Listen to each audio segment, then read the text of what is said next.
बसमधून प्रवास करणाऱ्या महिलांचे दागिने चोरणाऱ्या आंतरजिल्हा टोळीतील एका महिलेला सांगली स्थानिक गुन्हे अन्वेषण शाखेने अत्यंत शिताफीने अटक केली। अटक करण्यात आलेल्या महिलेकडून 6,90,500 रुपये किमतीचे सोन्याचे दागिने आणि रोख रक्कम जप्त करण्यात आली। विशेष पथक पेट्रोलिंग करत होते। या दरम्यान पोलीस अंमलदार अरुण पाटील यांना बातमीदाराकडून माहिती मिळाली की एक महिला आष्टा बसस्थानक परिसरात चोरीच्या उद्देशाने फिरत आहे। पथकाने तातडीने तिथे जाऊन पाळत ठेवली असता एक महिला घाईघाईने बसस्थानकाबाहेर पडताना दिसली।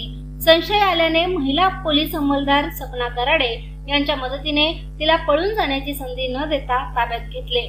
तिचे कविता सतीश काळे वय 26 राहणार कोल्हापूर असे नाव आहे। महिला पोलिसांनी पंचांसमक्ष तिची अंगझडती घेतली असता तिच्या जवळील पर्समध्ये एक कागदी पुडीत सोन्याचे दागिने, गंठण आणि बांगड्या तसेच रोख रक्कम आढळली। या मुद्देमालाबाबत चौकशी केली असता तिने 2 महिन्यांपूर्वी म्हणजे 7 एप्रिल रोजी विटा एसटी स्टँड मध्ये बसमध्ये चढणाऱ्या एका महिला प्रवेशाच्या पर्समधून हे दागिने चोरल्याची कबुली दिली। विटा पोलीस ठाण्यात या संदर्भात शीतल रवींद्र कुमार जाधव राहणार हातनूर तासगाव यांनी आधीच चोरीची तक्रार नोंदवली होती। तिच्याकडून सोन्याचे दागिने, गंठण आणि बांगड्या किंमत 6,90,000 रोकड जप्त करण्यात आली।